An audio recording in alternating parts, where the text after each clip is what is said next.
انسان کے سامنے آنسو بہانا بے عزتی کی بات ہے، استغنا کے خلاف۔ اپنی حاجت لوگوں کے سامنے بیان بولو نہ کی جائے۔ اگر آپ نے کر دی، آپ کسی کے سامنے رو دیے، اس کی نظر میں آپ کی عزت کیا ہو جائے گی؟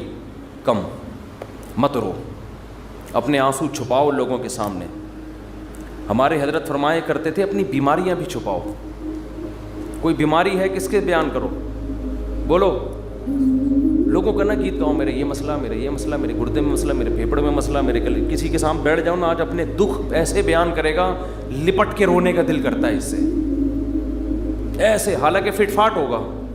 میرے ساتھ یہ مسئلہ، میرے ساتھ یہ مسئلہ، میرے ساتھ یہ مسئلہ۔ بے بھائی تیرے ساتھ کوئی اچھا کام بھی قدرت نے کیا ہے؟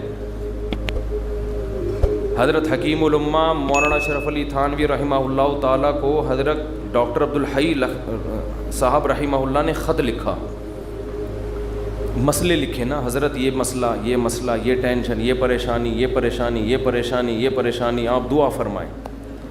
تو انہوں نے لکھا، افسوس ساری ناشکری کی باتیں لکھی ہیں، شکر کا ایک جملہ بھی بولو نہیں لکھا۔ پہلے شیخ اس طرح کے ہوتے تھے کہ آپ کے اندر جو فالٹ ہے نا اس کی اصلاح کرتے تھے۔ اب بھی ہوتے ہیں، بہت سے لوگ اچھے ہیں، لیکن بہت سے ڈرامے بازی بھی آ گئی ہے اس میں۔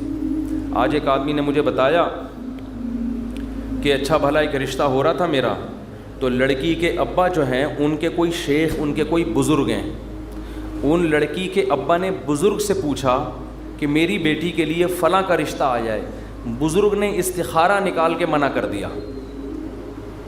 یہ بھی ایک مبالغہ ہے، غلو ہے۔ اپنے بچوں کی شادی میں اپنے شیخ سے پوچھنے کی آپ کو ضرورت؟ دیکھو، شیخ پیر و مرشد کا مطلب کیا ہوتا ہے؟ وہ آپ کو اللہ اللہ سکھائے، آپ کو دین کی باتیں سکھائے، آپ اس سے شریعت سیکھو، اللہ سے تعلق سیکھو۔ شادی بھی اپنی مرضی سے کرو، آپ ہر چیز میں شیخ سے پوچھا جا رہا ہے، تو بھائی وہ آپ کے گھر کے حالات آپ سے زیادہ نہیں جانتا۔ باپ جتنا اچھا بیٹی کے لیے فیصلہ کر سکتا ہے، ماں جتنا اچھا فیصلہ کر سکتی ہے، پیر و مرشد نہیں کر سکتا۔ پتہ نہیں کیا بنا لیا لوگوں نے پیر و مرشد کو۔ اپنی شادی بھی پیر صاحب جہاں کہیں گے وہاں ہوں گی، بچے کی شادی بھی پیر صاحب۔ وہ بھائی پیر ہے یا تمہارا باپ ہے؟ یہ خدا ہے؟ یہ پیر صاحب اللہ اللہ سیکھنے کے لیے، ان کو بولیں بس اللہ اللہ سکھائیں، ٹھیک ہے نا؟ اس کے علاوہ مجھ سے لوگ آ کے، بہت سے عقیدت مند لوگ ہیں، مجھ سے آ کے پوچھ رہے ہوتے ہیں میری بچی کا یہ مسئلہ وہاں کر دوں۔ میں کہتا نہ میں آپ کی بچی کو جانتا ہوں، نہ میں اس کمبخت کو جانتا ہوں معذرت کے ساتھ جس سے آپ کی بچی کی شادی ہو۔ میں کہاں مشورہ دوں گا؟ خود فیصلہ کرو بھائی۔ تو اتنا زیادہ اپنے گھروں میں یہ جو پیر و مرشد ٹائپ کی چیزیں ہیں، جو اور ایک نمبر پیر ہوگا نا وہ یہی مشورہ دے گا، کہے گا بھائی اللہ اللہ سیکھو، مجھے کیا پتا کہ آپ نے کہاں شادی کرنی ہے کہاں نہیں کرنی ہے، تو آپ کا گھریلو معاملہ ہے۔ طلاقیں دے رہے ہیں پیر سے پوچھ کے، طلاقیں کس سے پوچھ کے دے رہے ہیں؟ پیر و مرشد سے پوچھ کے۔ تو کہاں سے کہاں بات چلی جاتی ہے۔ تو میں یہ عرض کر رہا تھا، دیکھو مخلوق کے سامنے رونا، رو لیتا ہے انسان، کبھی پریشان ہوتا ہے تو رو لیتا ہے، ہر ایک میں توکل برداشت ایک جیسی نہیں ہوتی، لیکن اللہ کو مخلوق کے سامنے رونا پسند بولو نہیں ہے۔ میری عادت ہے، میں اپنے بھی کچھ معمولات کبھی کبھار بتا دیتا ہوں۔ کبھی اللہ نہ کرے کوئی بیماری آئے، اللہ نہ کرے، تو میں کبھی دعا کی درخواست بھی مسجد میں اعلان نہیں کرواتا۔ جیسے 8-10 سال پہلے مجھے ملیریا ہو گیا تھا، کافی رمضان میں ہوا، کافی بیمار، اور ملیریا بھی اپنی حماقتوں سے ہوا، احتیاط نہیں کی، اور ہو گیا تو بھی ٹیسٹ نہیں کرایا۔ فنٹر گیری چل رہی تھی اس وقت، تھوڑی انسان ذرا اور ینگ ہوتا ہے تو فنٹر پنا اس میں زیادہ ہوتا ہے، ٹیسٹ کروا لیتا، ٹائم پہ علاج ہو جاتا تو مسئلہ نہیں بنتا۔ بخار ہوا، اتر رہا ہے، چڑھ رہا ہے بخار، فنٹر گیری میں ہی ہم زندگی گزار رہے ہیں، وہ بہت ہی خطرناک ہو گیا۔ یہاں مؤذن، میں مارکیٹ سے شارٹ ہو گیا، 10-12 سال پرانی بات ہے۔ مارکیٹ سے جب بھی کوئی چیز شارٹ ہوتی ہے جو ہر وقت اویلیبل ہو تو لوگوں کو ٹینشن ہوتی ہے۔ مؤذن صاحب نے یہاں اعلان کر دیا، امام صاحب کی طبیعت بہت خراب ہے، تمام حضرات سے دعاؤں کی درخواست۔ میں نے مؤذن صاحب کی کھچائی کی، میں نے کہا میں نے آپ کو کہا ہے کہ آپ پبلک کو بتائیں کہ امام صاحب کی طبیعت خراب ہے، کیا ضرورت ہے شور مچانے کی؟ طبیعت کا ٹھیک ہونا، طبیعت کا خراب ہونا، یہ سب چیزیں نیچرل ہیں، نارمل ہیں، کبھی ٹھیک ہوگا، کبھی خراب ہوگا، کبھی مرے گا، کبھی جیے گا، ہر چیز کی مسجد سے اناؤنسمنٹ۔ پھر لوگوں کے فون آنا شروع, سنا ہے آپ بیمار ہو گئے, وہ ایک درد سر بن جاتا ہے انسان کے لیے. صرف ان لوگوں کو انسان بتا دے, اپنے چند بزرگوں کو, جن سے اسپیشلی دعا کی درخواست کی جا سکتی ہے. بھئی طبیعت خراب ہے, آپ سے کہہ رہا ہوں کہ آپ میرے لیے دعا کریں. شور مچانے کی, لوگوں میں پبلش کرنے کی اس کو کی ضرورت نہیں ہے, یہ اللہ کو پسند نہیں ہے یہ عادتیں. آج اب دیکھو آبادی بڑھ رہی ہے نا, میں ہر نماز میں کوئی پرچی آ رہی ہوتے, میرے فلاں کا بیمار ہے ان کے لیے دعا کرا دیں, میرے چچا کی طبیعت خراب ہے ان کے لیے دعا کرا دیں, میرے فلاں کا انتقال ہو گیا ان کے لیے دعا کرا دیں. اس کا کیا ہوتا ہے, میرے دماغ میں ان کا نام رکھنا مشکل ہو جاتا ہے. نام رکھنا کیا ہو گیا, الحمدللہ اللہ کا گلے کا توق, ایک توق ختم ہو گیا. تو ایک دن ایسا ہوا, فجر کے بعد پرچی, ظہر کے بعد پرچی, اب میں پوری نماز میں بندے کا نام دماغ میں رکھا ہوا ہے کہ وسیم سجاد جو حلیم کی دیگ والے ہیں, ان کی طبیعت سیٹنگ چل رہی, نماز کے بعد دعا کرانی, کیونکہ نہیں کرو پھر لوگ ناراض ہوتے ہیں, آپ کو بولا تھا ان کے لیے دعا کراؤ. یا تو پرچی وہاں لے جا کے رکھ دیں نا, زبانی میں اور ٹینشن. تو ایک دن ایسا ہی ہو گیا, مجھے پاس ایک ظہر میں ایک صاحب آئے کہ جی وہ فلاں کی طبیعت خراب ہے. میں نے کہا یار میں ہول سیل کے حساب سے دعا مانگ لوں گا, اے اللہ جس کی بھی طبیعت خراب ہے ٹھیک کر دے یا عافیت سے اٹھا لے. یہ تو نہیں میں نے کہا, خیر ٹھیک کر دے اس کو, اور جو دنیا سے جا چکے ہیں اللہ ان سب کی, یہ تو چلتا رہے گا بھائی, کوئی مرے گا کوئی جیے گا. امام کو کیا مرغا بنایا ہوا ہے, کیا بنایا ہوا ہے آپ لوگوں نے امام کو, پورے محلے کی رپورٹیں اس کو, ہر گھر میں وہ فلاں بیمار فلاں. میں نے کہا, انہوں نے کہا نہیں, اجتماعی دعا میں یہ ہوتا ہے اللہ ہو سکتا ہے کسی کی سن لے, اللہ ہو سکتا ہے کسی کی سن لے. شاید وہ ادھر کونے میں ایک بندہ بیٹھا ہوا, اس کی ٹھا کر کے اوپر. میں نے کہا دیکھو دعا اس کی زیادہ قبول ہوتی ہے جو درد دل سے مانگتا ہے, اور درد دل سے آپ کے ریلیٹو مانگیں گے. کسی کو کیا پتا کہ سجاد حلیم والا کون ہے, وسیم کباڑ والا کون ہے, سلیم گولے گنڈے والا کون ہے, اور شریف پنچر والا کون ہے, کسی کو کیا پتا یار. جب اس طرح دعائیں مانگیں گے لوگ کہیں گے اللہ ہے وہ ٹھیک کر دے, تیری مرضی, نہیں بھی کر تو کوئی اتنی بڑی ٹینشن والی بات نہیں ہے. آپ اپنے خاص محبت والے چاہنے والوں کو بتایا کرو, کوئی بزرگ ہیں جن سے تعلق ہے, یا امام سے خود کہہ دو کہ مفتی صاحب میرے فلاں کی طبیعت خراب ہے آپ دعا کر دیں, کیونکہ آپ کو عقیدت ہے امام صاحب سے, شاید ان کی دعا, تو انسان کھڑے کھڑے وہی دعا کر دے. یہ سنت ہے. صحابہ نبی کے پاس آ کے یہ نہیں کہتے تھے کہ مسجد نبوی میں فلاں کے لیے دعا کروا دیں, صحابہ یہ کہتے تھے یا رسول اللہ آپ میرے لیے یہ دعا کر دیں. نبی اسی وقت کھڑے کھڑے ان کے لیے دعا کرتے تھے, اور بہت دفعہ سامنے قبول بھی ہو جاتی تھی. نبی صلی اللہ علیہ وسلم نے ایک دفعہ ارشاد فرمایا کہ میری امت کے 70,000 لوگ بغیر حساب کتاب کے جنت میں داخل ہوں گے جو اللہ پہ بہت زیادہ توکل کرتے تھے. تو ایک صحابی کھڑے ہوئے حضرت عکاشہ مجمع میں, انہوں نے کہا یا رسول اللہ میرے لیے دعا کر دیں, میں بھی انہی میں سے ہوں. یہ نہیں کہا یا رسول اللہ میرے لیے 27ویں رات کو سب کے سامنے دعا کروا دیے گا آپ, بس یا رسول اللہ آپ میرے لیے بھی دعا کر دیں. آپ نے فرمایا اے اللہ اللہم اجعل عکاشۃ منہم, اے اللہ عکاشہ کو بھی ان لوگوں میں شامل کر دے. جب حضرت عکاشہ کی دعا نبی نے مانگی, صحابہ کو تو جوش پیدا ہو گیا.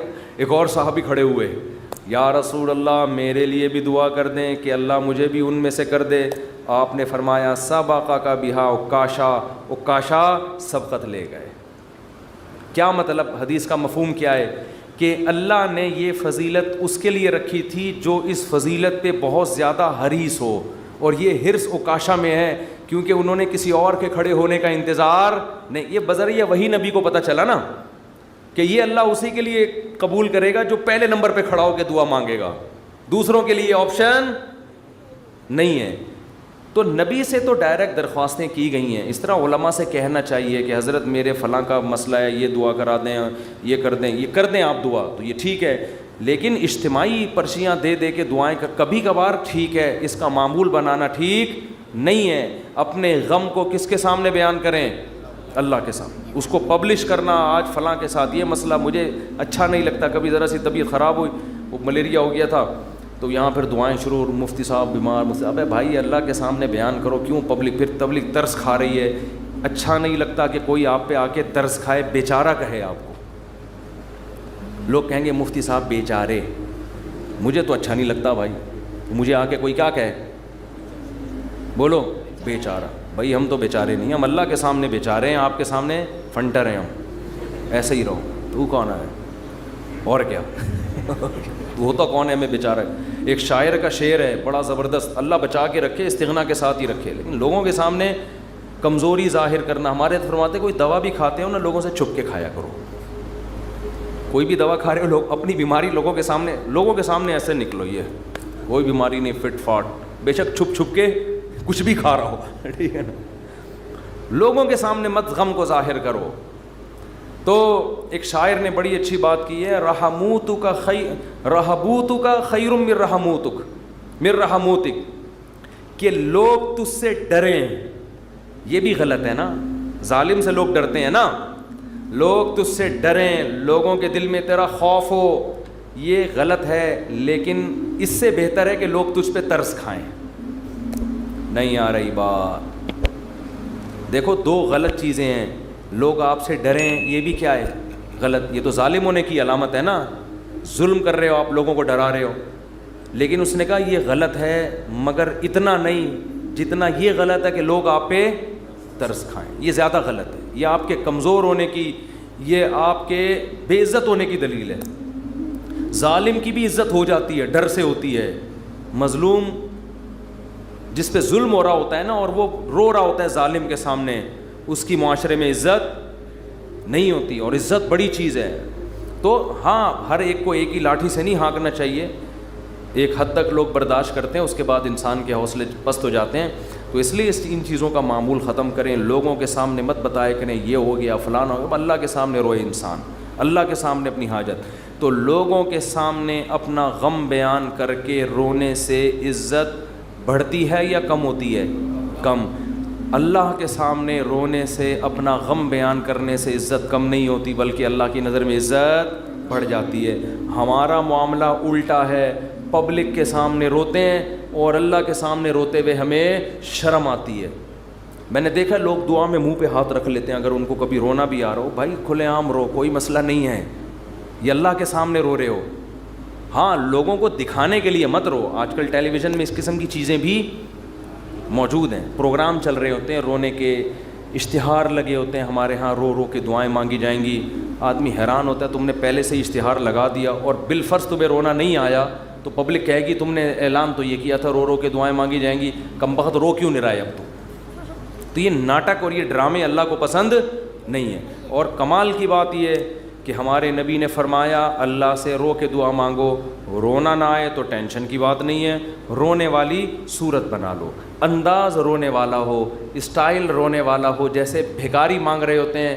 دیکھو رونا نہ آئے اور انداز رونے والا بنا لے, یہ رونے سے بھی زیادہ بہتر ہے, کیونکہ اللہ کہتا ہے کہ اس کے بس میں جو ہے وہ اس نے چھوڑا نہیں ہے. کیونکہ جب رونا آتا ہے تو دعا میں دل لگتا ہے, رونا نہیں آتا تو دعا میں دل نہیں لگتا, پھر بھی انسان مانگتا ہے. یہ ادا اللہ کو زیادہ پسند ہے. بہت مشکل ہے بات سمجھانا, بہت. آج کل لوگ کہتے ہیں نا عبادت میں دل ہی نہیں لگ رہا. ارے عبادت میں دل لگے گا تو وہ تو مزہ آئے گا نا عبادت میں. کمال تو جب ہے جب دل نہ لگے پھر بھی کرو عبادت, پھر بھی عبادت کرے انسان. تو اللہ کے سامنے روتے ہوئے شرم محسوس بولو نہیں کرنی. جیسے اذان کہتے ہوئے شرم نہیں آنی چاہیے. سفر میں جب ہم جاتے ہیں نا, بعض دفعہ ٹرین جنگل سے گزر رہی ہوتی ہے. علماء کہتے ہیں کہ اگر ایسی جگہ نماز پڑھنی ہے جہاں قریب میں کوئی محلہ نہیں ہے, اذان نہیں ہوئی ہے, تو فرض نماز کے لیے پھر آپ کو کیا اذان کہنی ہے, وہاں اذان پڑھنی ہے. اب میں نے وہاں نمازیوں کو بھی دیکھا, ان کو اذان دیتے ہوئے شرم آ رہی ہوتی ہے. ٹرین میں اذان دیتے ہوئے لوگ کیا کہیں گے, ملا. لوگ کیا کہیں گے, ملا کہیں گے. ابے یہ تو پورا ملا نکلا. ہمارے محلے میں ایک صاحب کا رشتہ ٹوٹا اسی چکر میں. اچھا بھلا نوجوان, فٹ فاٹ, کھاتا پیتا, خوبصورت آدمی. اس کے لڑکی والے آ گئے گھر میں منگنی کرنے کے لیے, اتنے میں اذان کیا. لڑکا گھر میں نہیں تھا, اذان کی آواز آئی. اب لڑکے والوں نے فخر سے بتایا کہ پتہ ہے ہمارا بیٹا اذان دے رہا ہے, یہ جو اذان ہے نا یہ ہمارا بیٹا دے رہا ہے. لڑکی والوں نے کہا ابے یہ تو ملا نکلا. یہ کیا نکلا؟ یہ سچا واقعہ بتا رہا ہوں. اس بیس پہ انہوں نے رشتہ توڑ دیا. تو کل قیامت میں پتہ چلے گا بھائی, اللہ کہے گا جاؤ ان لبرل لوگوں کے ساتھ اسی جہنم کی آگ میں جاؤ. وَإِذَا نَادَيْتُمْ إِلَى الصَّلَاةِ اتَّخَذُوهَا هُزُوًا وَلَعِبًا. قرآن کہتا ہے جب تم اذان دیتے ہو تو یہود و نصارہ اس اذان کا مذاق اڑاتے ہیں. تو اللہ کا نام آسمانوں میں بلند کرتے ہوئے ہمیں شرم محسوس نہیں کرنی چاہیے. اس لیے کبھی جنگل میں, ٹرین میں, جہاں ٹرین اگر اسٹیشن پہ ہے تو اذان کی ضرورت نہیں ہے, لیکن اگر جنگل میں ہے اور آپ نے فرض نماز پڑھنی ہے تو ایسے ٹرخانے والے طریقے سے نماز نہ پڑھا کرو, بلکہ پراپر طریقے سے کھڑے ہو کر قبلہ تلاش کرو کدھر ہے, پراپر طریقے سے اذان دو. اس میں اگر شرم آ رہی ہے تو اور زیادہ دو, ٹھیک ہے نا. اللہ کو بتاؤ کہ اللہ ان کمبختوں کو نماز چھوڑتے ہوئے شرم نہیں آ رہی, تو مجھے تیرا نام بلند کرتے ہوئے شرم کیوں آئے گی. اذان بہت بڑی عبادت ہے, اللہ کی کبریائی آسمانوں میں بلند ہوتی ہے. اور ایک بات اذان پہ آئی ہے تو یہ بھی بتا دوں, اذانیں بہت لمبی کھینچنا یہ سنت نہیں ہے. آج کل اذان شروع ہوتی ہے, اللہ وہ اتنا کھینچتا ہے اذان کو, اتنا کھینچتا ہے, یہ مد کہیں بھی ثابت نہیں ہے اذان میں. دیکھو اللہ اکبر میں جو الف کی مقدار ہے نا, اللہ, یہ اللہ ہی ہے بس, اللہ نہیں ہے کہیں بھی. تجوید کی روح سے ادھر مد بنتا ہی نہیں ہے.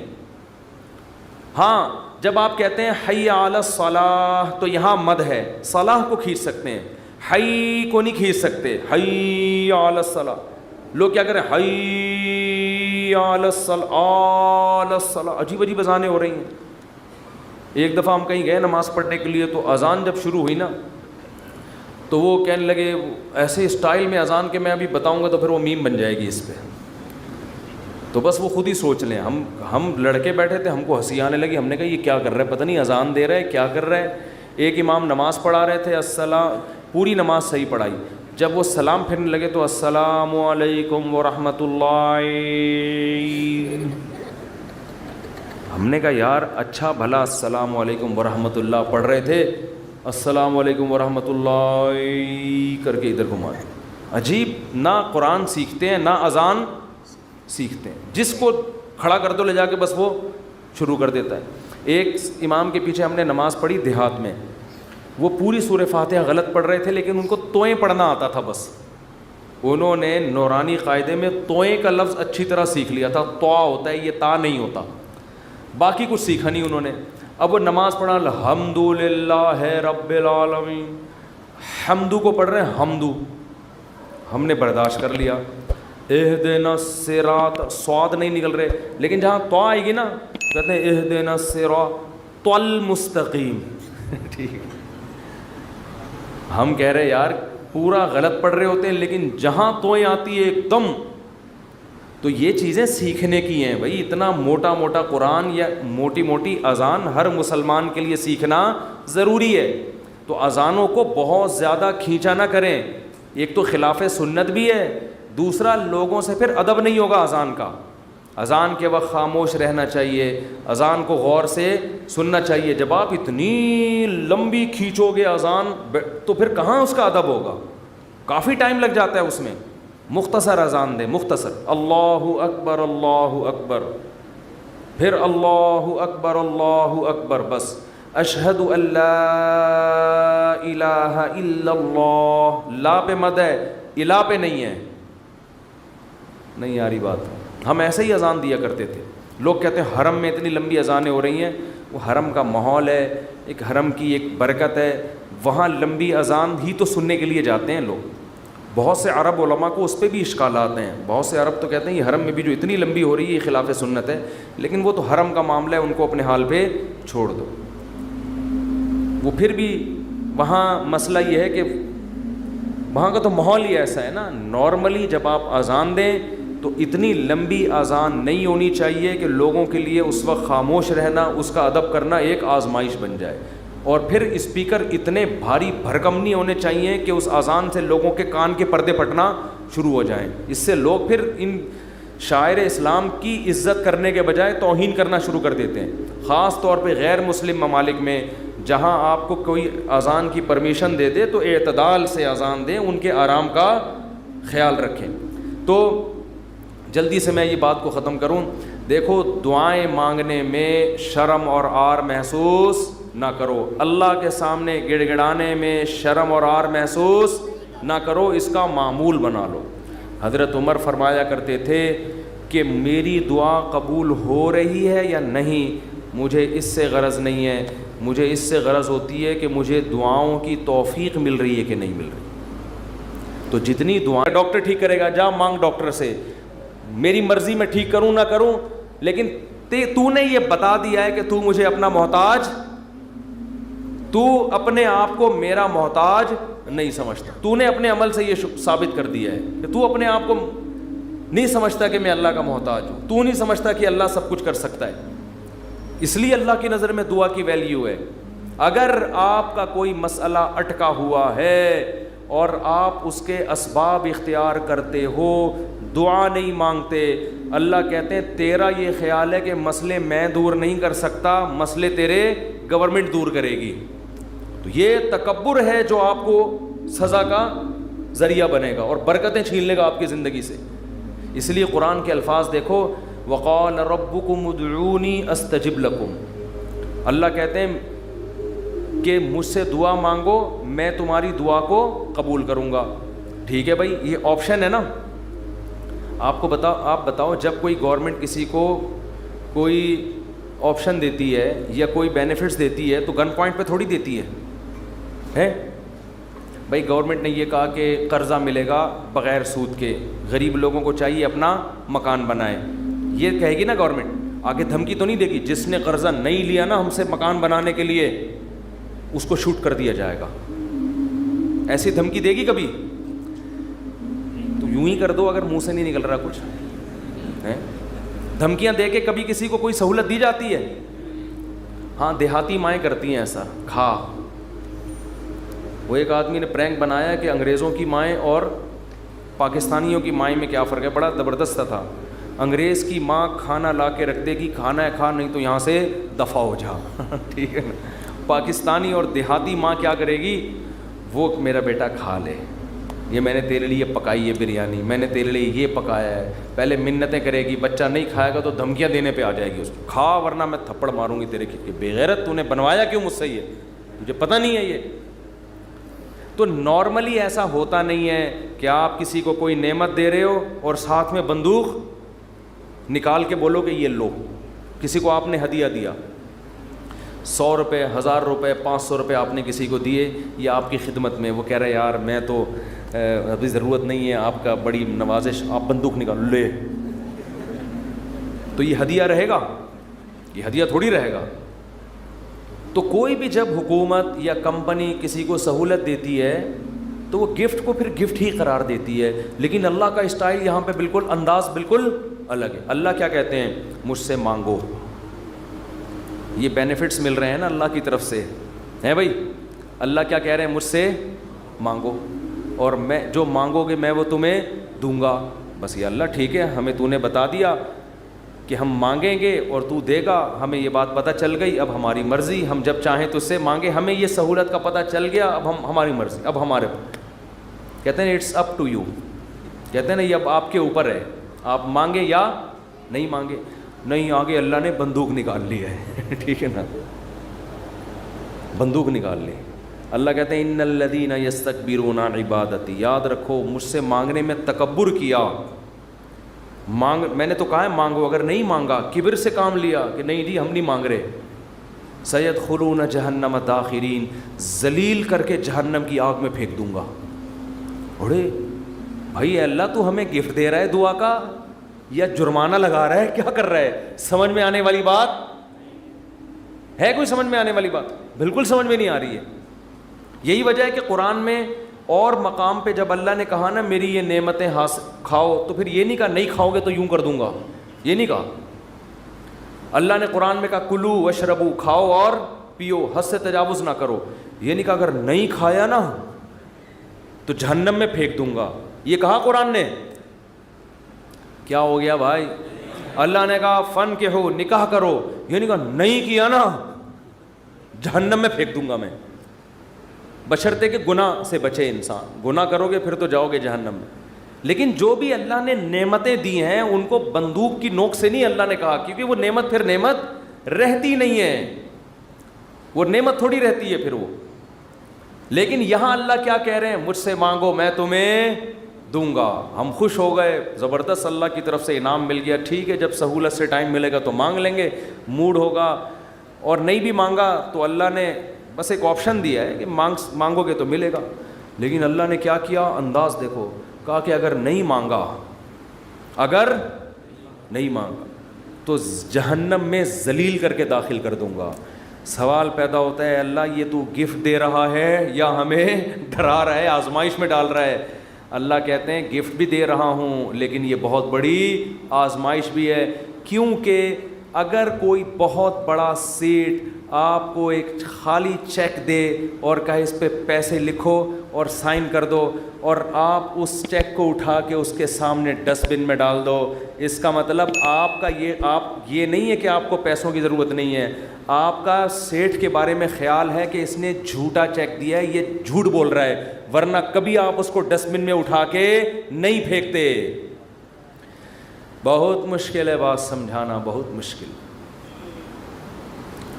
آپ غریب ہیں, کھانے کو روٹی نہیں ہے, ایک سیٹھ نے آ کے آپ کو ایک سونے کی ڈلی پکڑا دی, کہا لے موج کر, یہ کروڑوں روپے کی ہے.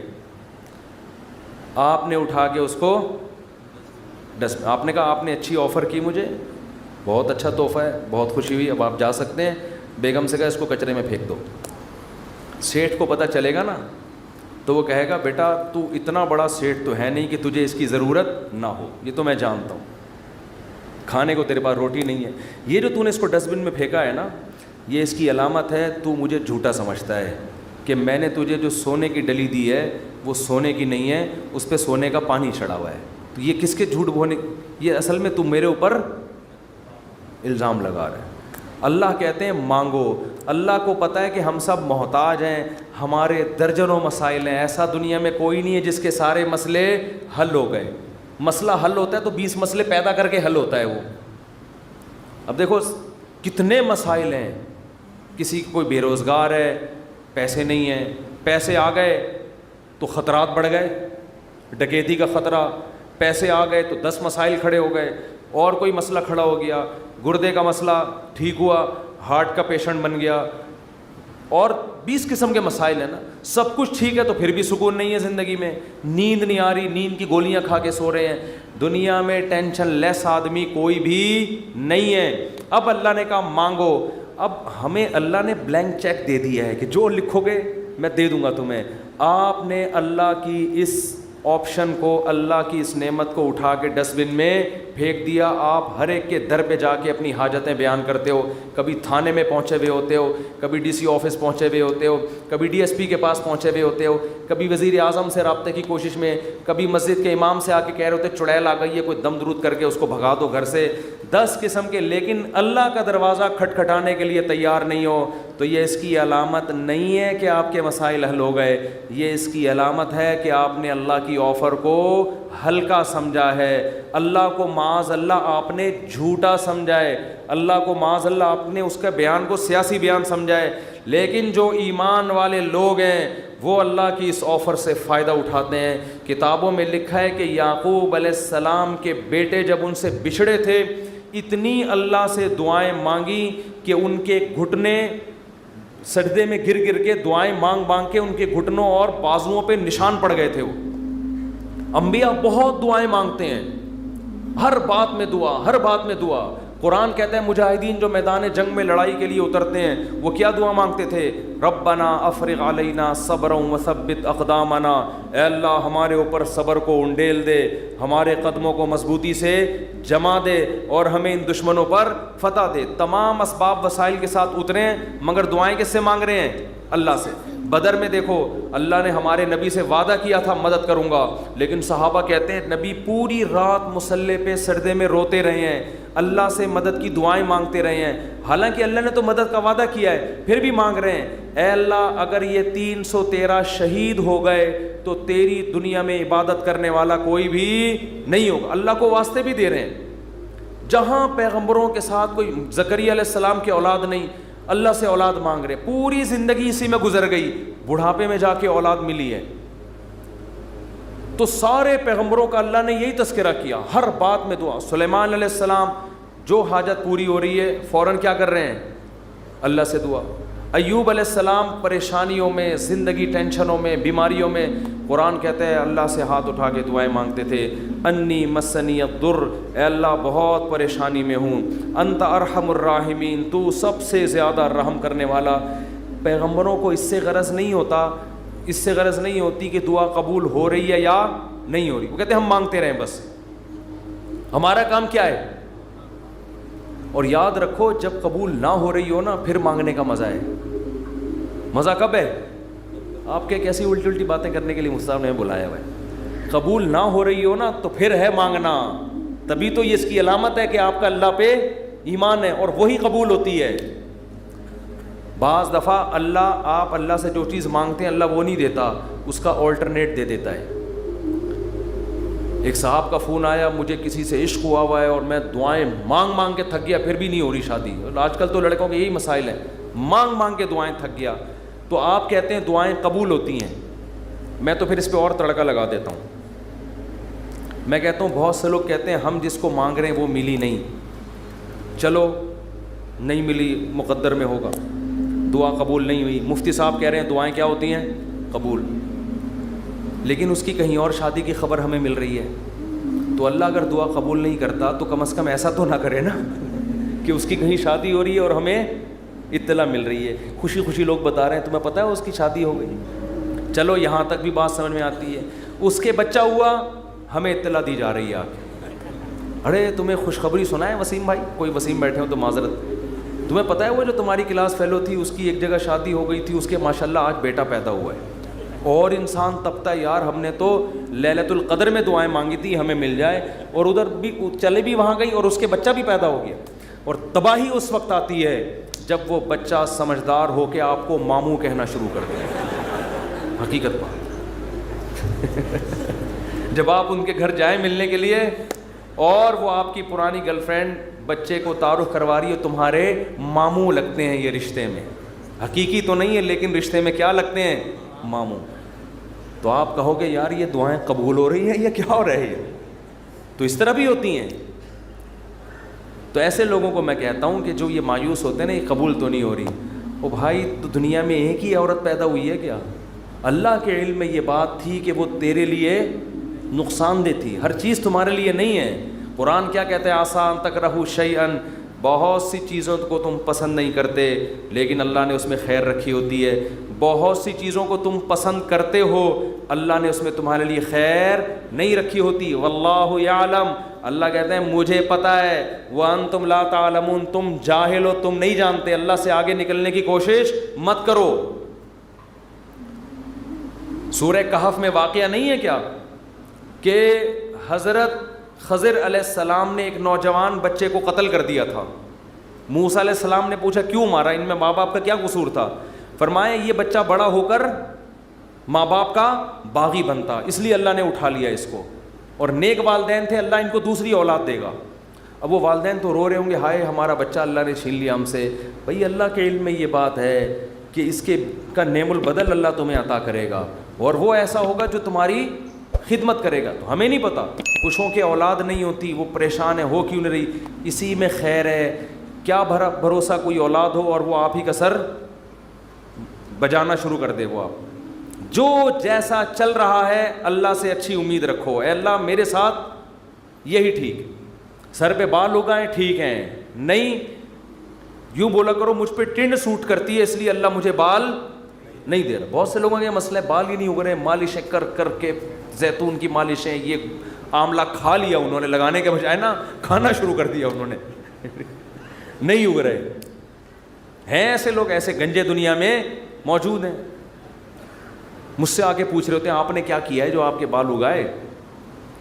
تو بھائی ہر ایک کے نہیں اگیں گے یہ آزمائش ہے اللہ کی طرف سے. تو اسی میں صبر کرو یار، مر کے کیا ہو جائیں گے، ختم. اسی میں اس پہ روٹیاں پکاؤ. جب ایک بڑا سر ہو نا اور بڑی خوبصورت سی ٹنڈ ہو تو میرا تو دل کرتا ہے اس کو دھوپ میں گرم کر کے اس پہ چپاتیاں مزہ آتا ہے.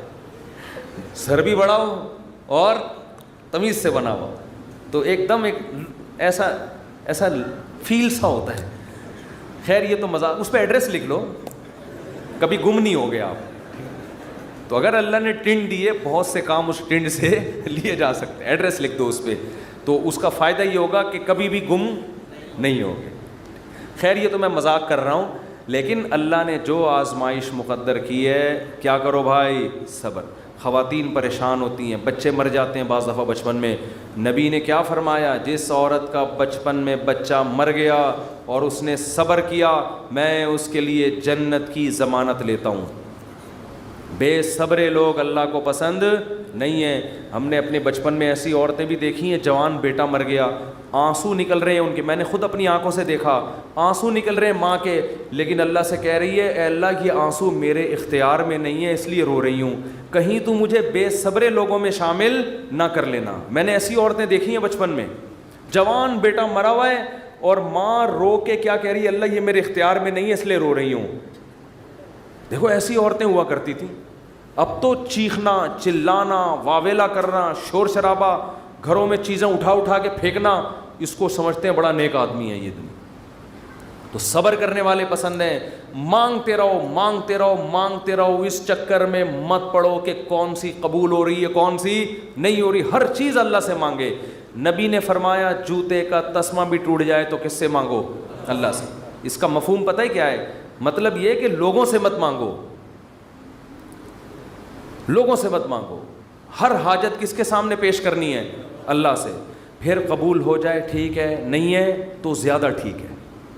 اور میں نے تو اپنی زندگی میں دیکھا ہے بھائی کہ انسان حقیقت میں اللہ سے گڑ گڑا کے مانگتا ہے نا, دعا قبول ہوتے ہوئے نظر آتی ہے اس کو. دیکھو دعا کی حیثیت کیا ہے کہ آپ نے اللہ کے دفتر میں اپنی فائل جمع کرا دی, تسلی ہو گئی, آپ کا کام اب ہو جائے گا, اب آپ ٹینشن نہ لیں. لوگ کہتے ہیں نا گورنمنٹ کے ادارے میں, بھائی ہم نے فائل جمع کرا دی ہے, اب ہمارے بس میں جو تھا وہ ہو گیا, اب یہ پروسیس سے گزرے گی, جو بھی آپ کا پلاٹ آپ کے نام ہونا ہے, گاڑی آپ کے نام ہونی ہے, گھر پہ آپ کو میسج آ جائے گا. اب تمیز سے بیٹھ جاؤ, بار بار جا کے وہاں پوچھتے نہیں رہو فون کر کے, سر میرا کام ہو گیا, سر میرا کام ہو گیا. بھائی فائل, پیشنٹ آپ ہاسپٹل میں, اچھے ہاسپٹل میں اگر آپ داخل کرا دیتے ہو, آپ کہتے ہو وہ بندہ سیو ہے, اب یہ ڈاکٹروں کے حوالے میں نے کر دیا, اب آپ تسلی سے. تو جب آپ دنیا میں تسلی کر لیتے ہو یار پیشنٹ ڈاکٹروں کے حوالے کر دیا, فائل گورنمنٹ کے دفتر میں جمع کرا دی ہے, تو اللہ کے ہاں دعا مانگ کے بھی مسلمان کو تسلی ہوتی ہے. میں نے اپنا دکھڑا کس کے سامنے رکھ دیا ہے, اللہ کے. اب اس کی مرضی ہے, وہ کرے ٹھیک ہے, نہیں کرے تو بھی ٹھیک. اب میرے لیے جو فیصلہ ہوگا وہ بہتر ہوگا.